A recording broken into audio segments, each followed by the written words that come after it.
Example number 8 में देखो, example number 8 में क्या लिखा हुआ है? यदि किसी n पदों का योगफल s, उनका गुणनफल p तथा उनके व्युत्क्रमों का योगफल r हो, तो सिद्ध कीजिए कि p स्क्वायर बराबर s अपॉन r की पावर n। ठीक, ये प्रूफ करना है हम लोगों को। तो सबसे पहले तो हम एक गुणोत्तर श्रेणी ले लेते हैं, है ना, n पद वाली। तो माना गुणोत्तर श्रेणी n पदों तक, वो क्या हो जाएगी? A R square, A are की पावर 3 एंड डेस ए आर की पावर n। ठीक है, ये हो जाएगी एक गुणोत्तर श्रेणी ए आर की पावर n-1। ठीक है, ये सबसे लास्ट टर्म रहेगा। इसके बाद हम लोगों को इसका योगफल बोला है, तो इसका जो योगफल हो जाएगा, इस समांतर श्रेणी का योगफल मतलब a प्लस ए आर का स्क्वायर प्लस डेस ए आर की पावर n-1। फॉर्मूला हम लोग यूज करेंगे यहाँ पे r का वैल्यू ग्रेटर देन 1 मान के। तो s ऑफ n का वैल्यू आ जाएगा, s of n is equals to a r की पावर n-1 अपॉन r-1, जहाँ r जो है वो ग्रेटर देन है क्या? 1।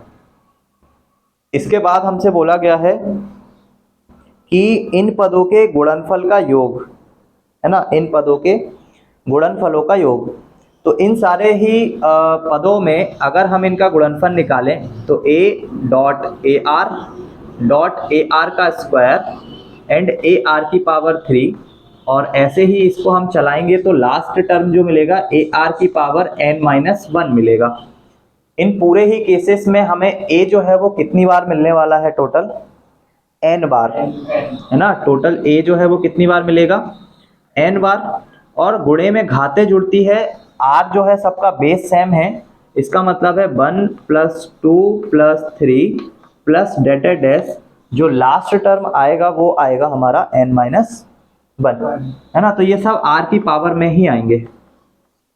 ठीक, तो यहाँ पे r की पावर में हम लोग फॉर्मूला यूज कर सकते हैं 1 से लेकर, ये नेचुरल नंबर्स हैं सारे के सारे, तो नेचुरल नंबर्स का सम, है ना, नेचुरल नंबर का सम, तो वो हम निकालते हैं a की पावर n, तो इसमें रहेगा ही रहेगा, r भी रहेगा। r की पावर में जो वैल्यू है नेचुरल नंबर्स का सम जो है वो निकालते हैं हम लोग 1 + 2 + 3, तो उसमें हम लोग यहाँ पे n ही लेते हैं, तब हम लोग इसका जो फॉर्मूला है n+1 अपॉन 2 ऐसे करके यूज करते हैं। ठीक है, तो इस वाले केस में हम लोग ये फॉर्मूला यूज तो करेंगे, बट जो हमारा लास्ट टर्म है n, ये लास्ट टर्म n होता है, ये इस बार n-1 है, तो इस n की जगह पे n-1 लिखेंगे और इस n की जगह पे n-1 + 1 लिखेंगे, तो वो n बच जाएगा और बटे में कितना? 2। तो यहाँ पे n-1 इसीलिए पहले लिखा हुआ है, उसके बाद n लिखा हुआ है और बटे में 2 लिखा हुआ है। अगर नेचुरल नंबर का हम लोग फॉर्मूला लगाते जिसमें ऊपर सिर्फ n होता, तो फॉर्मूले में n आगे होता और n+1 पीछे होता, बट यहाँ पे फॉर्मूले में n- दिख रहा है, n-1 किसकी वजह से?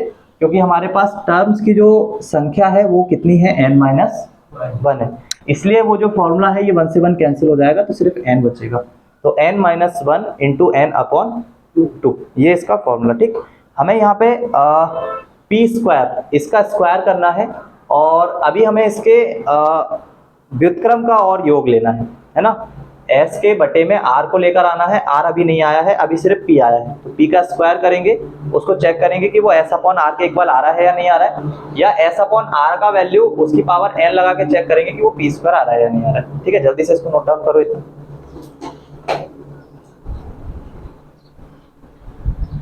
क्योंकि इसके बाद मैं इनको डायरेक्ट ही लिखूंगा। तो r जो है ना वो इस गुणोत्तर श्रेणी के योगफल जो है उनका व्युत्क्रमों का योगफल है, 1/a और 1/ar का स्क्वायर। ये भी टर्म जो है वो कहां तक चलेगा, ये टर्म भी चलेगा 1/ar की पावर n-1 तक। तो 1/a सभी में कॉमन है, उसको हम लोग बाहर कर सकते हैं और अंदर हमारे पास सबसे पहला नंबर 1 बचेगा, उसके बाद हमारे पास 1/r बचेगा और 1/r का स्क्वायर। ऐसे ही आगे की तरफ 1/r की पावर n-1। इस सीरीज का अगर हम लोग सारा चीज निकालें कि फर्स्ट टर्म जो है वो तो 1 है, उसके बाद हम इसका r का मान निकालें, ये 1/a को तो छोड़ दो क्योंकि ये सीरीज से बाहर हो गया। तो अगर मैं इसके a का मान निकालूं तो a का मान कितना आएगा, 1 आएगा। r का मान गुणोत्तर श्रेणी में निकालने के लिए हम लोगों को दूसरे टर्म में पहले वाले टर्म का क्या करना पड़ता है, डिवाइड। तो इट मीन्स कि 1/r हर एक टर्म में मल्टीप्लाई हो रहा है ना, यहाँ से 1/r आएगा। उसके अलावा किसी चीज की जरूरत नहीं पड़ती। और फॉर्मूला यूज करते समय चूंकि हमारा 1 को डिवाइड कर रहे हैं हम लोग r से, तो कंफर्म है 1 कोई भी वैल्यू हुआ होगा वो 1 से छोटा ही हुआ होगा, ऐसा मान के चल रहे हैं। हो तो नहीं सकता, अगर माइनस का वैल्यू है तो 1 से बड़ा हो गया, हो माइनस का है तो 1 से छोटा हो गया। तो हमेशा हम इसको मान के चल रहे हैं कि ये जो वैल्यू है ये क्या है, 1 से हमेशा छोटा है। तो उस केस में जो हम इसका फॉर्मूला यूज करते हैं, चूंकि r को लिया है हमने, तो r बराबर आ जाएगा 1/a, ये तो बाहर रहेगा, और उसके अलावा यहाँ पे a का मल्टीप्लाई होता है वो तो 1 ही है ना। उसके अलावा 1 - r की पावर n आता है, तो 1/r की पावर क्या आ जाएगा, n आ जाएगा। और नीचे आता है 1 - r, 1 - 1/r। तो यहाँ से हमें क्या मिलेगा, पूरा ओवरऑल इसको अगर सॉल्व करेंगे तो, सॉल्व क्या इसमें सॉल्यूशन इतना तो नहीं, सॉल्व ठीक है पूरा कर सकते हैं। तो इसको सॉल्व करने से हमें क्या मिलेगा, 1/a तो रहेगा यहाँ पे, ये r की पावर n ऊपर जाके मल्टीप्लाई होगा तो r की पावर n-1 बनेगा, और बटे में आ जाएगा r की पावर n, और ये जो वैल्यू है ये बनेगी 1 - r-1 और बटे में मिल जाएगा r। तो वो जो बटे का अब ये जो वैल्यू बनेगा ये एक्चुअल में मैं उसको ऊपर लिखना चाह रहा हूँ, तो ऊपर लिखने के लिए मुझे इसको पलटा के लिखना पड़ेगा। तो r-1 नीचे आ जाएगा और r कहाँ चला जाएगा, ऊपर। ठीक है, ये वैल्यू जो लिखा था ये नीचे आएगा, बटे में आएगा, है ना। तो उसको पलटा के लिखेंगे तो वो कुछ इस तरीके से बन जाएगा। ठीक, अब अगर ये जो ऊपर लिखा हुआ है r, उसको मैं नीचे लेकर आऊंगा तो वो r की पावर -1 से आएगा, और गुणे में घाते क्या हो जाएगी, जुड़ जाएगी। या अगर मैं बोलना चाहूं तो ये r की पावर n जो है उसको ऊपर लेकर जाओ तो r की पावर -n से जाएगा, फिर तीनों गुणे में है तो घाते क्या होगी, जुड़ेगी। ओवरऑल कैंसिल ही होना है उनको, है ना, दिख रहा है ना कैंसिल होगा। मैं इस r को नीचे लाऊंगा तो -1 की पावर के साथ आएगा, गुणे में घाते जुड़ेगी तो r की पावर n-1 बनेगा, r की पावर n-1 r की पावर n-1 कैंसिल हो जाएगा। तो लिख के दिखाऊं क्या, चलो लिख लो, वैसे तो क्वेश्चन के चांसेस ही नहीं है इतने। r की पावर n-1 अपॉन r की पावर n-1, है ना, ये नीचे आ जाएगा, और गुणे में बचेगा 1/r-1, और ये ब्रैकेट अभी कैंसिल कर देते हैं। ठीक है, तो ओवरऑल 1/a बचेगा और मल्टीप्लाई में 1/r-1 बचेगा। ठीक, करो उसको, बस अब इन दोनों का अनुपात ही लेना है।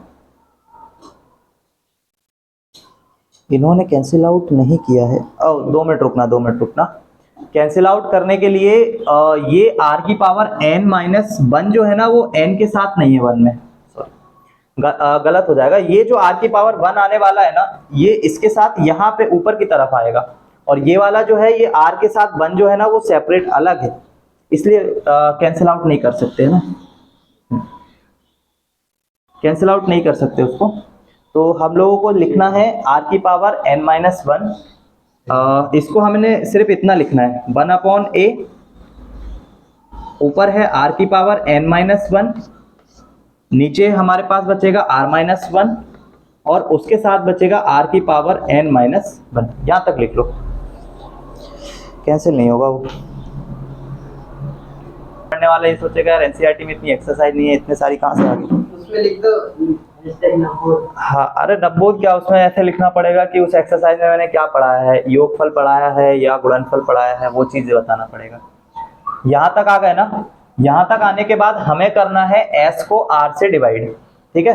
तो s का जो वैल्यू आया है हमें करना है s को r से डिवाइड, उसके बाद इसकी जो पावर n है वो भी लगा देंगे।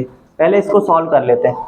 s का जो वैल्यू आया था, s का वैल्यू आया था हम लोगों के पास a इंटू आर की पावर n -1 अपॉन r -1, ये s का मान था और r का मान ये लिखा हुआ है r की पावर n-1 अपॉन a के साथ r-1 और r की पावर n-1, ठीक है। इससे डिवाइड करना है। तो डिवाइड करना है मतलब इस वैल्यू के यहाँ बीच में मल्टीप्लाई लगा के इसको पलटा के लिख सकते हैं, है ना। डिवाइड का मतलब ये होता है। तो r की पावर n-1 अपॉन r-1 और इसको पलटा के लिख देंगे तो a इंटू r-1, r की पावर n-1 और r की पावर n-1। ये दोनों में अंतर है, ये पावर में -1 है, ये नॉर्मल -1 है, ठीक है। तो ये r-1 कैंसिल हो जाएगा, r की पावर n-1 और r की पावर n-1 ये भी कैंसिल हो जाएगा। a नहीं होगा, a की पावर स्क्वायर में आ जाएगी और r की पावर में n-1 आ जाएगा। अब हम लोग ये हमें s अपॉन r का अनुपात मिला, हम इसकी कर देंगे पावर n। तो इसकी पावर n करने से क्या होगा, a की पावर में आ जाएगा 2n और r की पावर में आ जाएगा 2n-2, ठीक। अब हम लोग इसका कंपैरिजन करेंगे, क्या हमें जो p स्क्वायर का वैल्यू मिला था वो इसके इक्वल है या नहीं है। तो p का जो हमें वैल्यू मिला था, वो मिला था a की पावर n इंटू r की power n-1 into n upon 2। तो जब इसका स्क्वायर करेंगे इट मीन्स कि इसका स्क्वायर करने पे a की पावर में 2n बन जाएगा, r की पावर में जो पावर है उसी में 2 का मल्टीप्लाई हो जाता है ना। जो पावर है उसी में उसकी, जैसे r की पावर में ये जो लिखा हुआ है n-1 उसके साथ n अपॉन में 2 और उसकी भी क्या हो जाएगी स्क्वायर, ठीक है। तो वो स्क्वायर जो है वो इसके गुणे में आएगा, है ना। वो स्क्वायर जो है वो इसके गुणे में आएगा।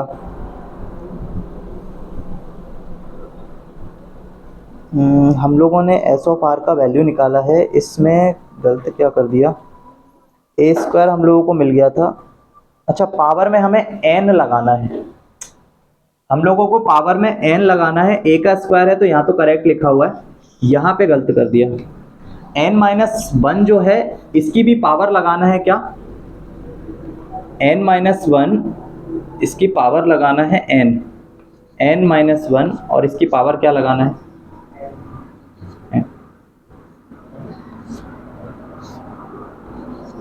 ठीक है। हमें पावर n लगाना था।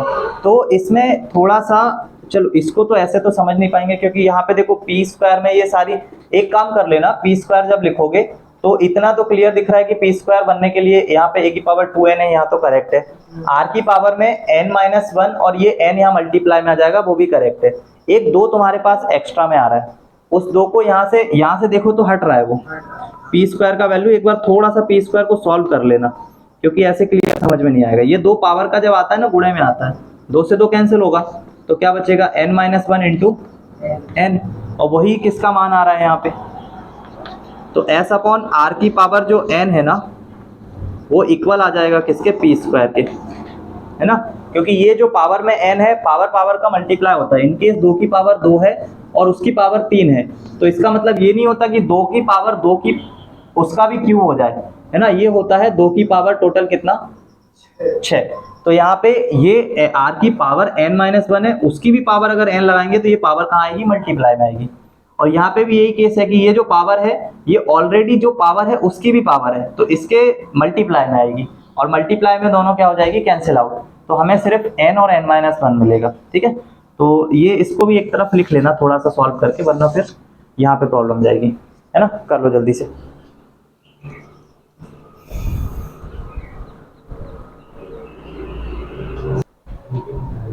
है ना। तो हाँ, उसके क्वेश्चन ही नहीं है। अगर समांतर से गुणोत्तर श्रेणी के, देखो समांतर श्रेणी के अगर पहले और लास्ट टर्म पता है तो योग का फॉर्मूला n/2 a+l यूज कर लेते हैं।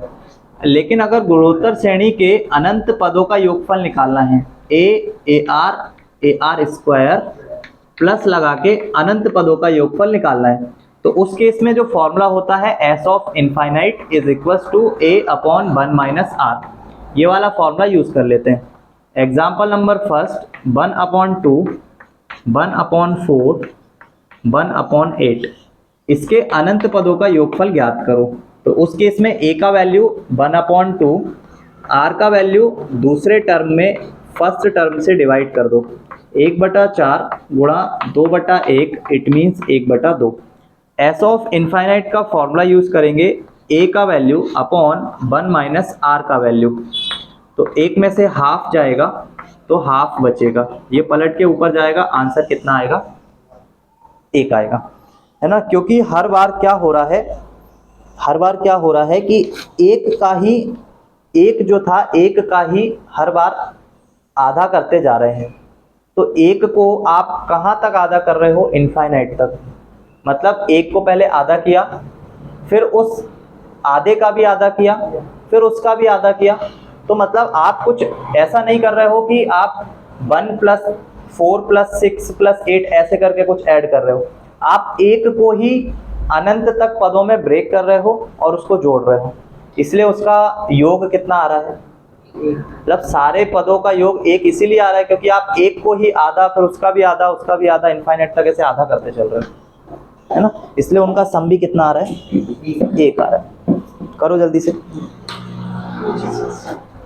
तो है वो कुछ ऐसे दी जाएगी, देखो 3/4, एग्जाम्पल नंबर 2, 3/4 माइनस का 5/4 का स्क्वायर, भले ही इसमें ब्रैकेट लगा है लेकिन बीच में तुम देखोगे तो प्लस का मार्क दिख रहा है।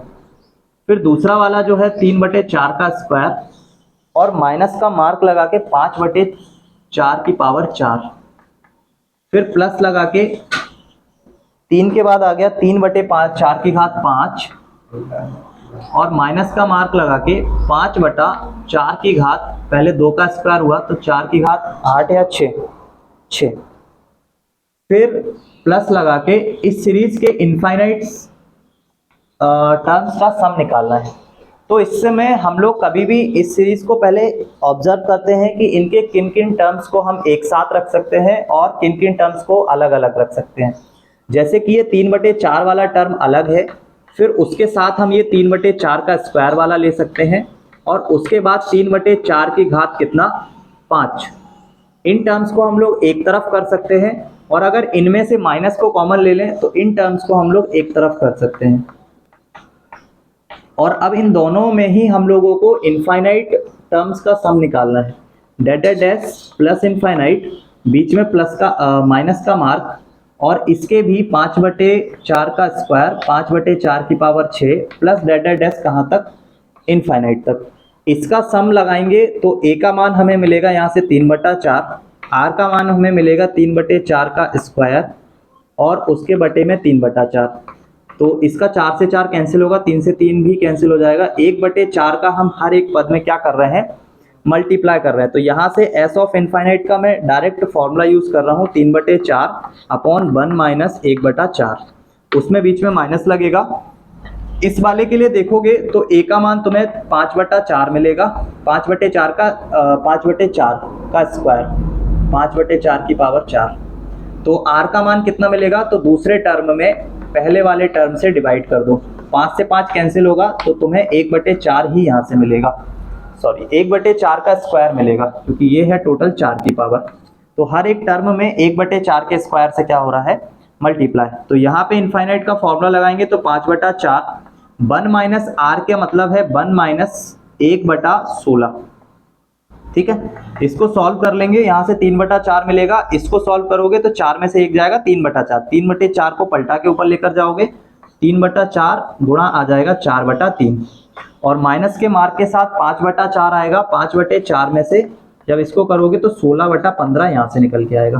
ठीक, दोनों को सॉल्व करोगे, यहाँ से 1 आएगा, यहाँ से 5 से 15 कैंसिल, 4 से 16 कैंसिल, 4/3। 4/3 को इसमें से माइनस करोगे तो आंसर आएगा माइनस का 1/3।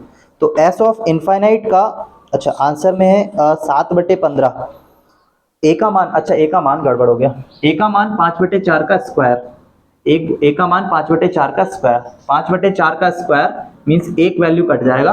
अच्छा 16 से 16 पूरा ही कट जाएगा। ठीक है, बाकी करेक्ट है। 5 से यहाँ पे 1/3 आ जाएगा, नहीं 1/3 के अलावा 1/3 के अलावा 1/16 ठीक है, 15/16 ठीक है, 3/4। अच्छा इसका फर्स्ट टर्म, इसके आर का मान 3/4 में, मैंने सीरीज गलत लिखी है क्या? हाँ, सीरीज में यहाँ पे 4 की घात 3 है, 4 की घात 3 है और फिर 4 की घात 5 है। तो कन्फर्म है फिर इसका भी आर का क्या हो जाएगा? स्क्वायर। आर का स्क्वायर मीन्स यहाँ पे भी स्क्वायर और यहाँ पे भी स्क्वायर, मतलब यहाँ पे आ जाएगा 16/15।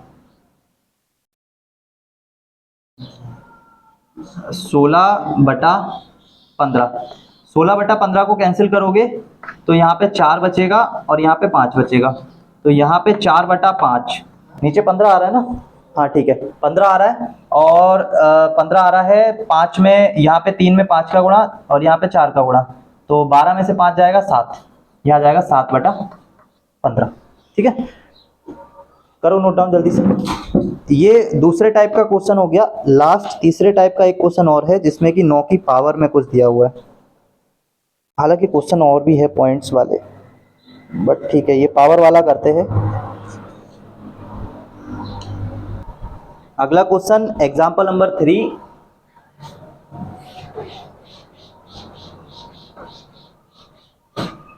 एग्जाम्पल नंबर 3 में हम लोगों को दिया हुआ है 9 की पावर, सबसे पहले 1/3, फिर 9 की पावर 1/9 और 9 की पावर 1/27। उसके बाद डेट डैश, इसके इनफाइनाइट्स का सम निकालना है जो कि 3 आने वाला है, ये प्रूफ करना है। तो यहाँ पे देखो बेस तो सबका सेम है, तो कंफर्म है फिर ये 9 की पावर में सबके सब जुड़ जाएंगे। 1/3 जुड़ेगा, 1/9 जुड़ेगा, 1/27 जुड़ेगा, प्लस लगा के कहाँ तक? इनफाइनाइट तक। 9 की पावर में हमें ये फॉर्मूला यूज़ करना है, तो हम 9 की पावर में ही इस फॉर्मूले को यूज़ करेंगे। ये जो टर्म है इसमें 1/3 इसका मान है। आर का मान देखोगे तो 1/9 को डिवाइड करोगे 1/3 से तो 1/3 ही आएगा। तो 9 की पावर में फॉर्मूला यूज़ होगा एस इनफाइनाइट का, उसमें ए का मान ऊपर आएगा और बटे में आएगा 1 - 1/3। इसमें 9 को हम लिख सकते हैं 3 का स्क्वायर और उसकी पावर में हमारे पास मिलेगा 1/3 गुणा ये मिलेगा 3/2। ये दोनों आपस में कैंसिल हो जाएंगे 3 से 3, तो इसका गुणा जब इसमें होगा 3 की पावर 2 गुणा 1/2, तो हमें मिल जाएगा कितना? 3। ठीक है, करो जल्दी से नोट डाउन। ठीक है, इसके बाद हम लोग नहीं कर रहे हैं इस एक्सरसाइज से, अब आगे वाली एक्सरसाइज।